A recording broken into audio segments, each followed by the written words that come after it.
Hi, welcome to MediCoria. Please like, comment, subscribe, hit the notification bell, and share with those that might benefit. Today, let's introduce ourselves to radiology, or better, medical imaging, in a way that will turn you into a genius in this field. Initially, radiology was the science of using high-energy radiations for the diagnosis and treatment of disease. Today, medical imaging is the science of using imaging technology to 1. Diagnose disease, and this is known as diagnostic radiology, and to treat disease, and this is known as interventional radiology. Medical imaging has harnessed the power of wave physics. A wave is a propagated or traveling disturbance, call it an oscillation, in a medium that results in the transfer of energy from one point to another without the transfer of matter. Isn't that interesting? There are basically two types of waves, the mechanical and electromagnetic waves. Mechanical waves require matter for their propagation. These are of two types, the transverse waves, for example the water waves, and the longitudinal waves, for example the sound waves or acoustic waves. The sound waves basically involve areas of compression and decompression. Electromagnetic waves, on the other hand, do not require matter for their propagation but rather travel through a vacuum. They are basically oscillations of electric and magnetic fields at right angles, and this results from vibrations of charged particles as the source. Let's dive in to talk briefly about the electromagnetic spectrum. At the extreme end are the radio waves, which have been applied in magnetic resonance imaging. These are also the waves of telecommunication, for example TV, radio, and telephone. Microwaves have found important application in the kitchen.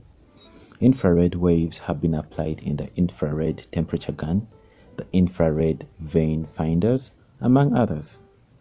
Visible light is used in imaging modalities such as endoscopy, laparoscopy, fundoscopy, and others. Please be reminded, however, that not all the applications I'm mentioning here fall under radiology, but I would rather summarize the modalities of medical imaging at the end of this video.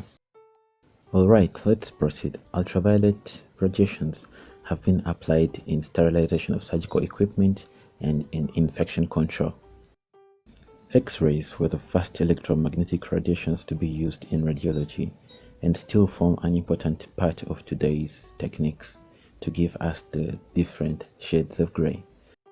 At the other extreme are the gamma rays, which are one of the modalities used in nuclear imaging, the other one being positron emission tomography, which we shall talk about later.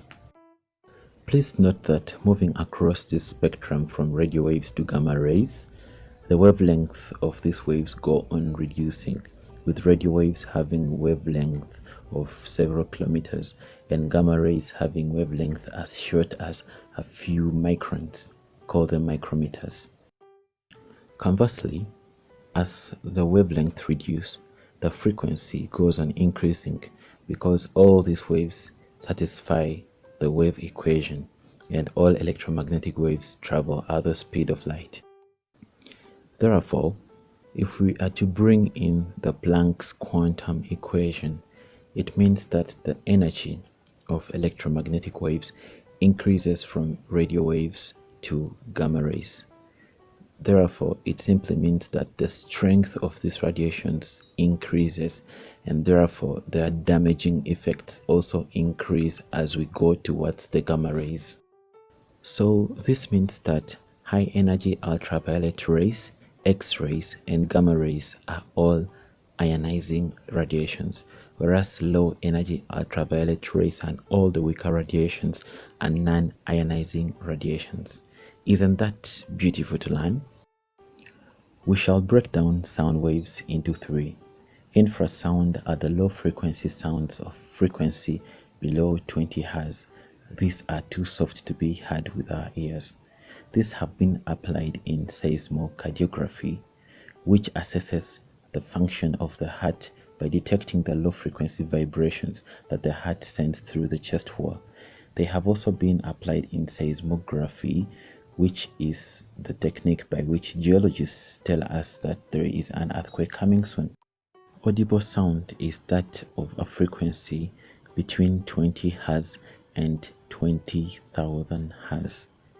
These are the frequencies that our ears can detect, and this has basically been applied in auscultation, which is basically listening to sounds with a stethoscope. Ultrasound is sound of a frequency higher than 20,000 Hz. This frequency is too high to be detected by our ears. This has been applied in ultrasound scanning. It is also used by bats to navigate through space and by dolphins to find food by echolocation. Let's conclude the modalities of medical imaging. Plain radiography uses X-rays to produce stationary two-dimensional images. Fluoroscopy uses X-rays to produce real-time images, more like an X-ray movie. Computed tomography uses X-rays to produce cross-sectional images. Magnetic resonance imaging uses radio waves and a strong magnet to produce cross-sectional images. Ultrasonography uses ultrasound to produce cross-sectional images. Single photon emission computed tomography uses gamma radiations. Positron emission tomography is the second modality of nuclear imaging. There are other modalities. We shall discuss each of these modalities in a separate video later. Thank you very much for watching. If you have benefited from this free information, please support my channel by liking, commenting, subscribing, hitting the notification bell, and sharing with those that might benefit. Feel free to ask questions and to request for particular videos. See you next time.